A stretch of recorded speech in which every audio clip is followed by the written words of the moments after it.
Welcome, gods and goddesses. I am Alpha Celestial, your Smite lore enthusiast for today. Thank you all for watching this latest video, in advance if I don't say it enough. Your support and viewership helps me continue making these videos. As I said in my last video, if we get to 100 plus subs, I will do a giveaway of something Smite related or gaming related. We'll do a poll on Twitter when we get there, so be sure to follow my handle on Twitter when the time comes. Any wazzles? Let's begin with a small recap. Ares has sacked the kingdom of the sun, assaulted and dethroned Ra, took Ra's eyes, which caused the darkness to envelop the sun and cast a shadow over the world. Neith felt Ra's weave weaken as his eyes were taken from him. She sits by Hermes' side as he passes over to the underworld. And because it was such a small video last time, this one is going till the comic ends. You ready for the end of the Pantheon War? Gods and goddesses, this is Smite lore. At the gates of Asgard, the day seems normal. This quickly changed as the sun's light is overcome by the shadow. Thor and Hel look up to see the sun eclipsed. What is this? It is a sign. Lightning flashes and thunder cracks. Thor and Hel stand firm against the sheer wind. Loki then appears out of the lightning. Loki, Hel spoke the truth. You have stolen the power of Zeus. It is at this moment I want to bring you a little sidebar, a little glimpse of subtlety. On the back right side of this panel, we have a little visitor in Asgard, silently watching from Yggdrasil. Now, back to the panel. Thor looks up at his brother. His murder is on your hands. Not a very welcoming homecoming, is it? Thor's eyes flash with anger. In the name of the Odin King, surrender yourself or meet your fate. Loki stands ready. So it's come to this. The mighty Thor has to bring an army to stop Loki? Doesn't that just ruin your day? Loki hovers above the Asgardian army. If you're looking for guilt, Thor, look to Hel. She orchestrated the murder of Zeus. She seeks the Thunderbolt for herself. As the words escape from Loki, Thor looks to Hel as she keeps a calm composure. Loki roars. She would break Fenrir's chains and unleash Ragnarok upon you all. The soldiers begin to murmur. Hel, with the Ryu Jingu Bang, stands tall. Thor then faces Loki. These smack of more lies from the trickster god, I think. And I think you are a fool, Thor, son of Odin. It is at this point Sun Wukong makes himself known upon the world tree. Loki is not wrong. Hel stole my cudgel and killed El Kwong to keep him quiet. He stands with his arms folded in the arms of the tree. The magic in the Ryu Jingbang could help break the chains on Fenrir. Thor might be a fool. Then, a blur rushes past the armies of Asgard and Thor as Athena, with the boon of Hermes, appears. She points her spear at the hovering trickster god. Loki, you murdered my father and my friend. This ends now. Thor then raises his weapon to signal his army. Take him! Loki then smiles like a fool only could, and with the empowerment of Zeus's lightning surging around him, the battle commences. As Thor and Athena attack Loki, Sun Wukong attempts to reclaim his prized cudgel from Hel's grip. Loki blinks into the armies of Asgard, sending a shockwave of lightning and debris amongst the soldiers. Who is the god of thunder now, Thor? Thor deflects the wave with his mighty hammer, and in the distraction, Athena rushes Loki and slams her shield against his face. You shall not escape this time. Loki backs up, causing Athena to throw her spear towards him. Easily, he deflects and swipes the spear down with his dagger. Losing your weapon? That's unwise! She jumps and slams her shield down onto Loki, following by reclaiming her spear and thrusting into him. As she does so, his body phases through the sphere. and as Loki reappears behind Athena and unleashes a bolt against Athena's back. Sun Wukong dodges skillfully out of Hell's darkness blast. He reaches down and yanks the staff out of her hand, then distancing himself from her.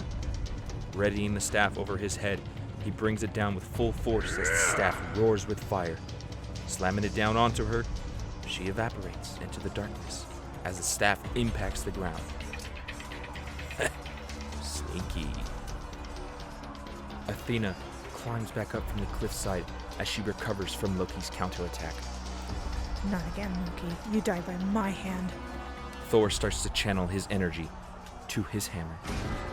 Face the true god of thunder. Grabbing Loki's attention, Athena rushes behind Loki and prepares to attack.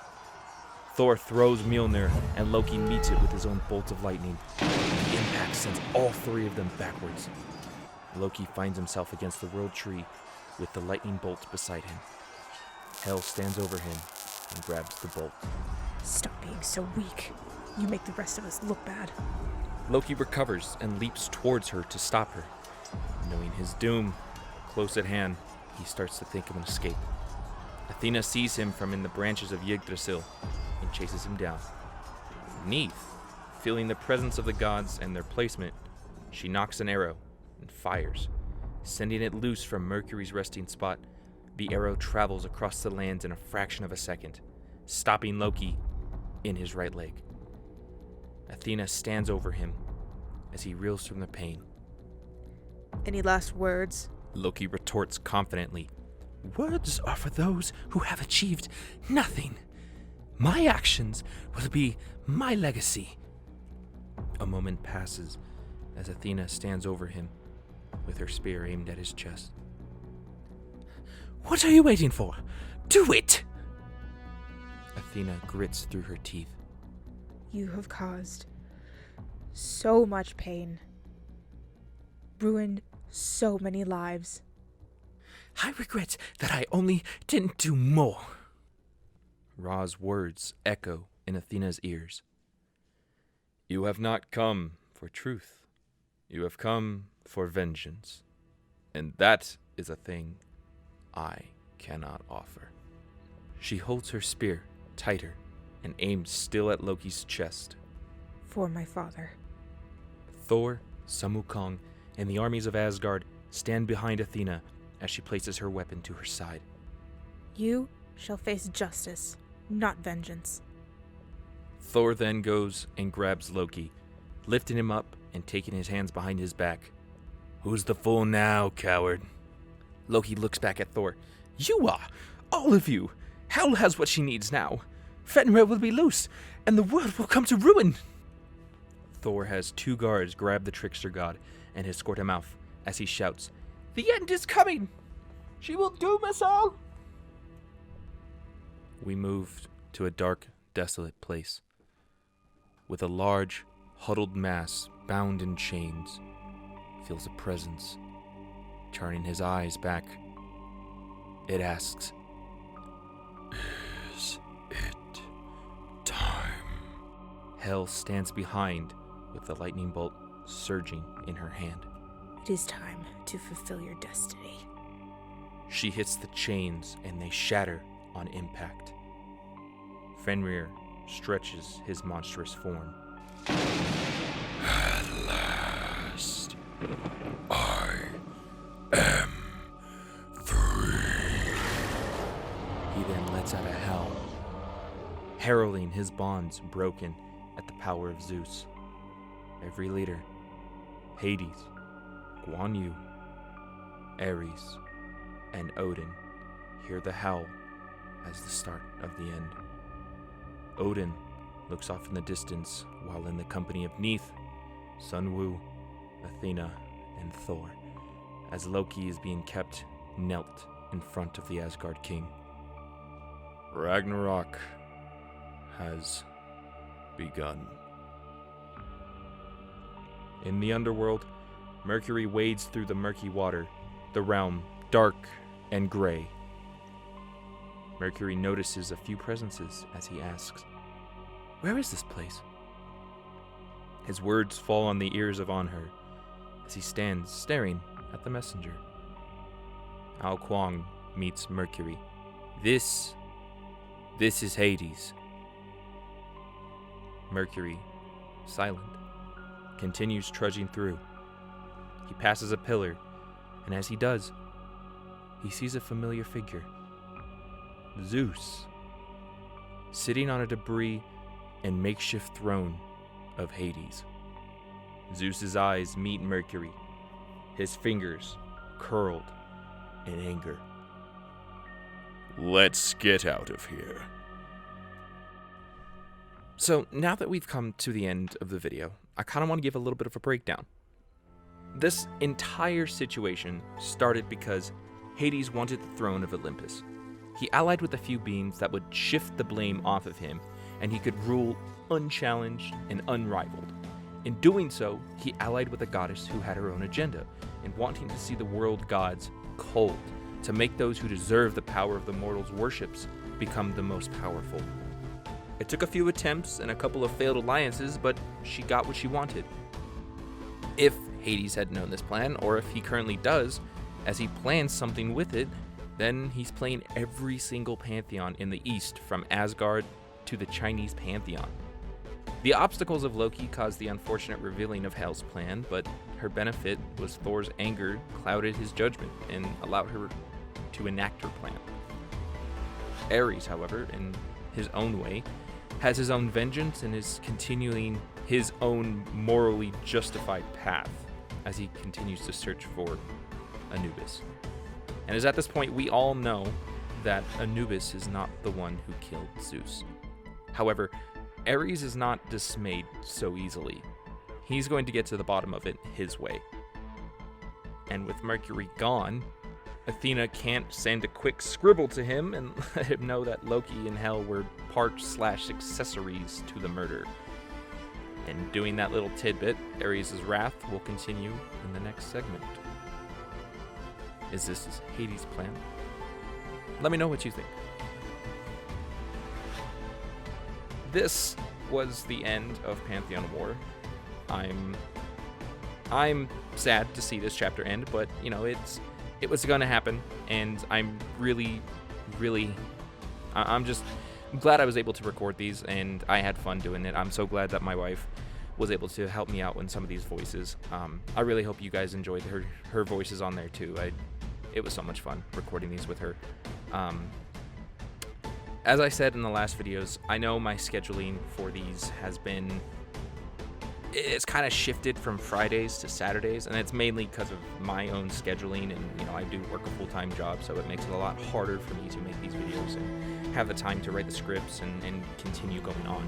But with this comic, it made it a little bit harder because I had to split it up in pieces. With the next segments of lore, they all have their own segments and parts that I can just read off from.